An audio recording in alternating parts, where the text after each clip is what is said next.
Further Mathematics, WAEC 2006.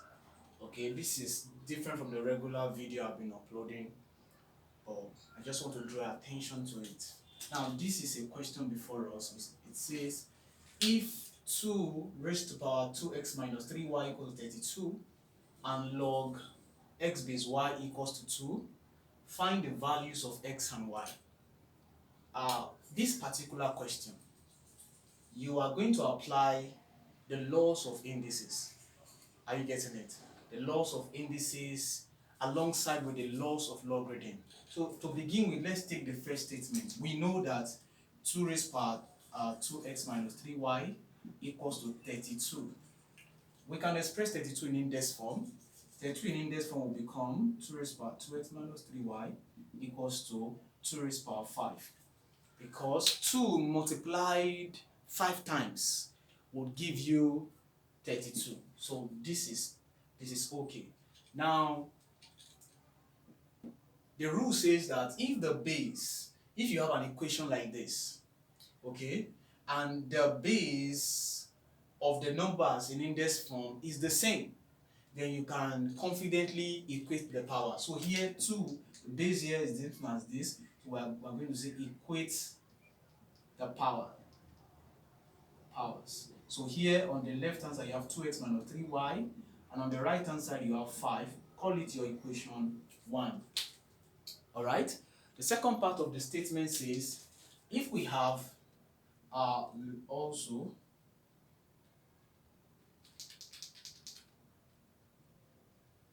comma log x base y equals to 2. Now we can convert this particular expression to an equation in indices. So we are going to convert this to an indicial equation. That means that, recall, if you have log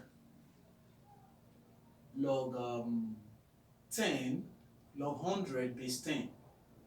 What is log 100 base 10? That is 2. This has a relationship in indices such that 10 raised power 2 equals to 100. So in short, the logarithm of a number is the power when that number is expressed in index form. Okay, so here you can clearly see that the logarithm of 100 is this power 2. We can do the same thing here and say, okay, following this pattern, we could say that y raised power 2 equals to what? Equals to x. Are you getting it? So we call this our equation 2. Let me wipe up this. This is our equation 2.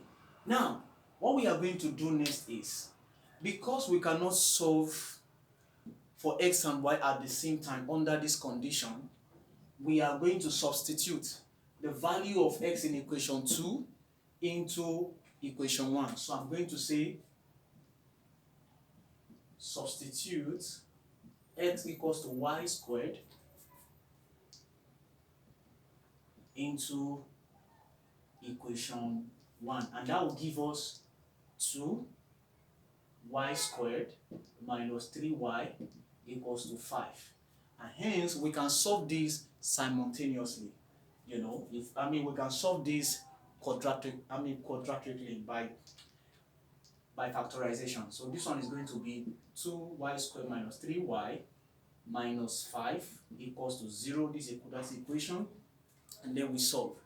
To quickly do this, take the coefficient of the first term, that is y squared, and then multiply it by the last term. The last term is minus 5. That gives you what? That gives you minus 10. Look for two numbers you multiply together. That will give you minus 10. And that is 2 times 5. First of all, care about two numbers you multiply together will give you 10. You can have other options, 10 times 1, and that's just all you could have. 2 times 5 and 10 times 1. So here, what do we have here? To get our negative 10, and such that if we bring these two together, it will give us negative 3.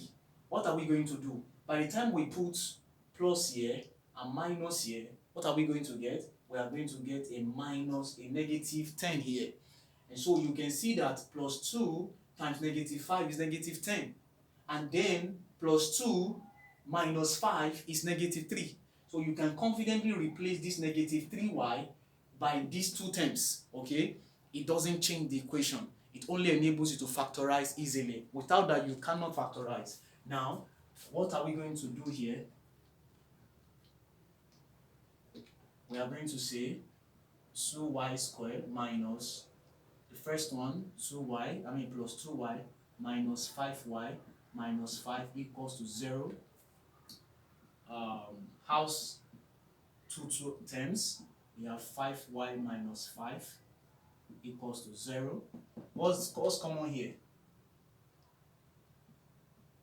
2y is common here, and so we have y plus 1 left, minus. What's common here? 5 is common. What will be remaining here? Y. You know, as the rule says, if you have a negative outside and there's a negative inside, by the time you factorize, the negative inside will change to positive. And so you have 1, everything equals to 0. Clearly, you could see that 2y minus y, and then y plus 1 is the factorized form of this particular expression, and because is equals to 0 is an equation, you know, quadratic equation. So we can say that 2y minus 5 equals to 0, or y plus 1 equals to 0. Clearly, we could say 2y equals to 5, or y equals to minus 1.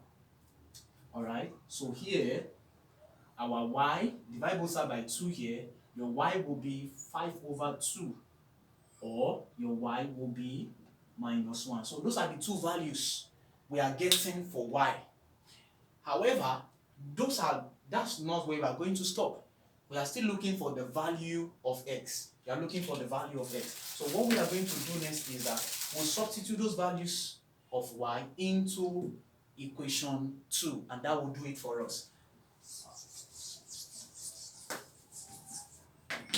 So we are going to substitute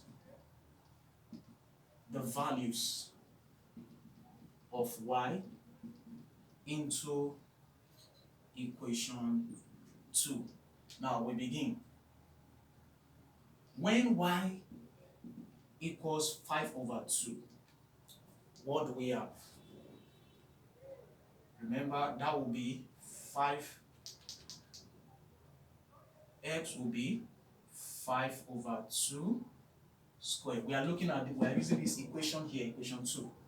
And so we are going to have a 5 squared over 2 squared, and that gives us 25 over 4. For the first y term, we are going to have 25 over 5 over 4 as the value of x. Now when y equals minus 1, our x will be a minus 1 squared, and that will be 1. Do you see that? So when y is minus 1, x will be 1. So therefore, what was the solution set for x? X is, the first one is 25 over 4 and 1, comma 1. Y will be equals to, the solution set of y will be 5 over 2, comma minus 1. So these are the two values, these are the solution that we are looking for.